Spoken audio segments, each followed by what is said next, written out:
Hey there, back again today working on my Case 448 garden tractor. It's got the snowblower mounted for the winter. I'm now going to go ahead and put on my tire chains. Just want to make a quick video about how to do that. I've already got this side on. I've got this other side laid out here. So I've got my chains laid out here. As you can see, they're basically, just two long chains that run this way. And then we've got our cross chains here. They're hooked on by these loop pieces right here. What I'm going to do is have kind of the rounded side of this loop is facing up, so that side's going to be going against the tire instead of the sharper side right there. That just makes it so that there's not a sharp piece poking into the tire. So with these laid out, I'm just going to take the tractor, put it in neutral, and I'll just roll it back onto my chains.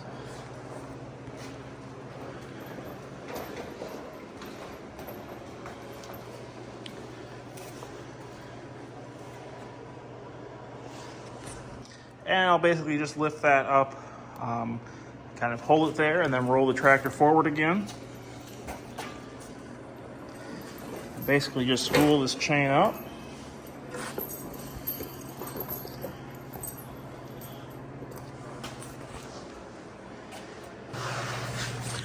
So now with the chains just hanging on the tire there, I'm going to take a look at both of my ends.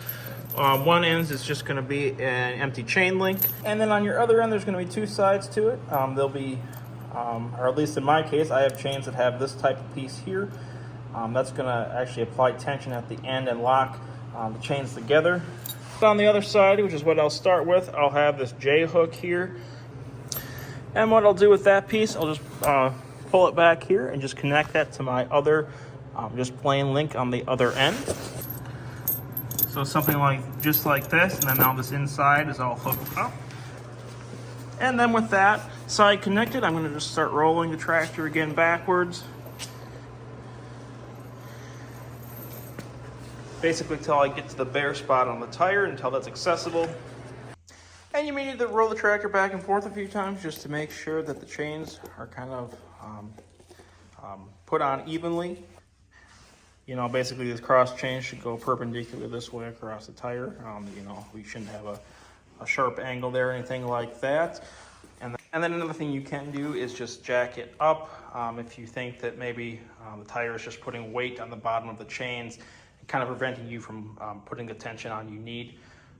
This will get the tension off of the chains, of course, and then you should have space to tighten up this locking pin right here. And to do that, I'm just going to take this and just put it through this link on the other end.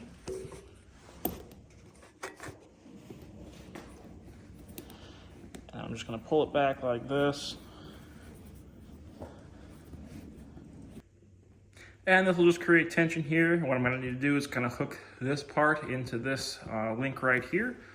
So I'm just going to make sure that this cross chain is just positioned where I have room to do that.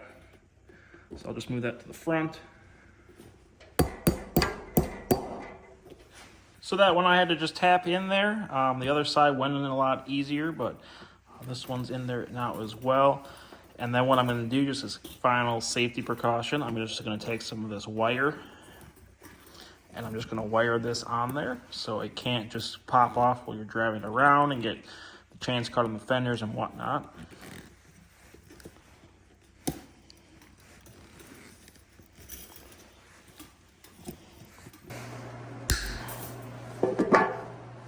And then the last thing I'm going to do, I'm just going to take some rubber straps like this and make an X across the tire.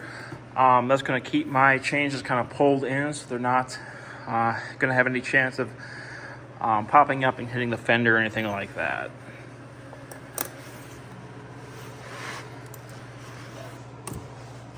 And then last step here, once the chains are on, I'm just going to roll it forward one more time just to make sure I don't hear anything hitting on the fenders, anything where it shouldn't be. And I don't, so at this point, it's ready to go out and do some snowblowing. Hope this video helps you out. Thanks for watching.